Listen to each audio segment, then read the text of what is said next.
Hello, I'm Dr. Fergus Donahoe, and this is For the Love of Wisdom. This is my new philosophy channel on YouTube, and it's named after the original meaning of the word philosophy. Philosophy comes from the Greek words philos, meaning love, and sophia, meaning wisdom. So philosophy means love of wisdom. And that is going to be the emphasis in this channel. Um, Philosophy and academia sometimes veers away from wisdom per se and focuses on other areas of interest to people. And sometimes what is covered in philosophy courses may not be all that relevant to wisdom. Wisdom is not the same thing as knowledge. You may know lots and lots of things, but you may just suffer from information overload rather than attaining wisdom. In this information age, we have access to all kinds of information. We can do Google searches or look up things on Wikipedia, and we have much more access to information than people had in previous generations. And yet, even with all this access to information, it doesn't make us wiser people, because wisdom is not the same thing as knowledge, although wisdom certainly does involve knowledge. But wisdom more or less involves knowledge of certain sorts of things, things that actually apply to making good decisions in life and to leading a good life. Whereas, there's all kinds of information out in the world, such as how to repair cars, what the alphabet is in other languages, how to translate Russian to English. Many things that we can know that do not directly pertain to wisdom. And very often, what we study in college or school may not apply to wisdom. We may go to college to learn about something that's going to help us make money. We're training for a particular job, say. But the knowledge to do a particular job may not help you gain wisdom. It may not help you lead a good life. It may help you do your job, but what if you don't enjoy your job? It may help you make money, but if you don't use that money in a wise manner, what is really the point here? Wisdom addresses, how we can live a good life, how we can deal with other people, how we can judge other people, how we can make the right decisions in life. And philosophy, when properly understood, deals with this stuff. Now, I've said a few words about wisdom here. I want to emphasize that a philosopher is not the same thing as a wise person. A philosopher literally means a lover of wisdom.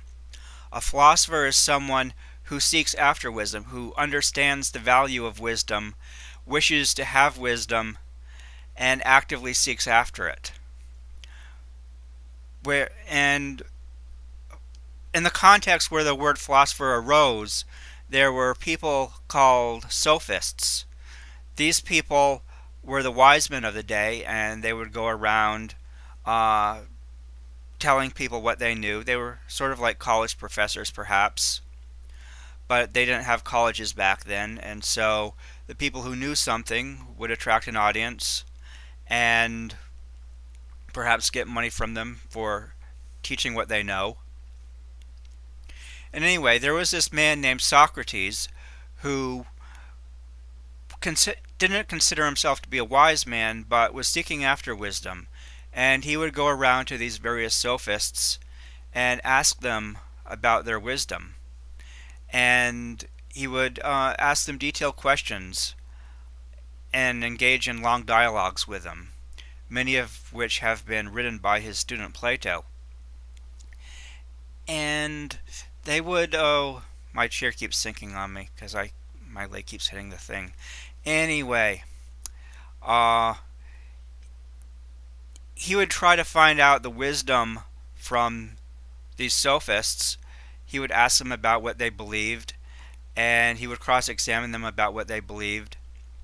And more often than not, he would find out that they were not quite as wise as they had been made out to be.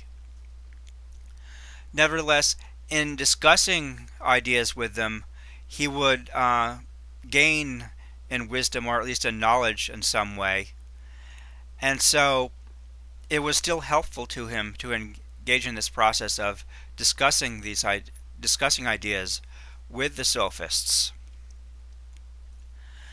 Now, I want to discuss a bit here. What does it take to be a philosopher? It doesn't take wisdom to be a philosopher, as I mentioned. It takes an interest in philosophy. What are some of the characteristics that distinguish a philosopher from someone who is not truly a philosopher? Well, one of these is an interest in the subjects that matter to wisdom. These include such subjects as morality, good and evil. These affect how you live your life, the decisions you make on a daily basis. They affect whether you live a good life or a bad life.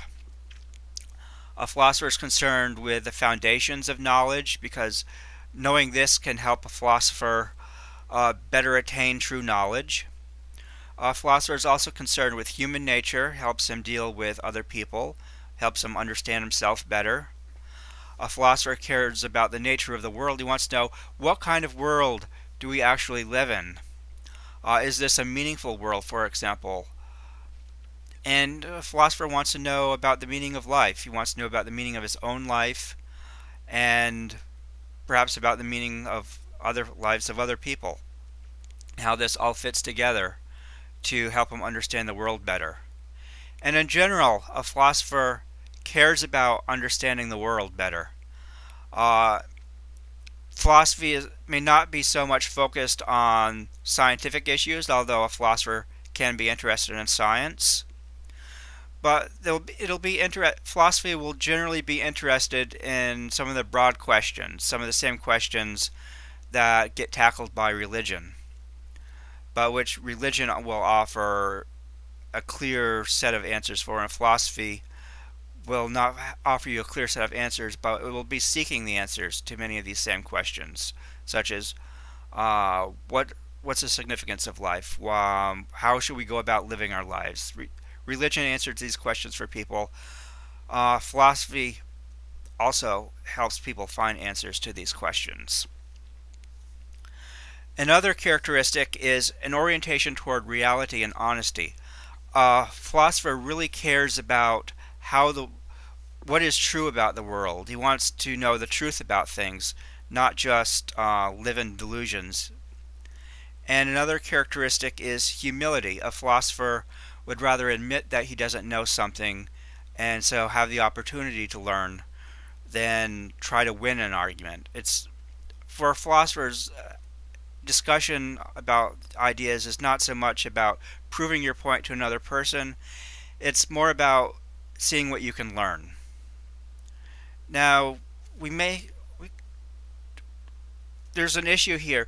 If philosophers are so focused on reality, can they truly be happy? Or will happiness elude them because they will not allow themselves to have the delusions that make other people happy?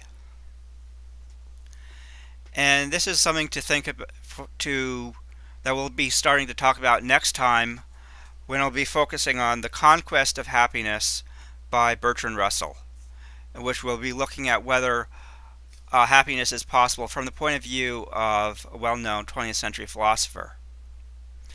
So until next time, so long. Bye.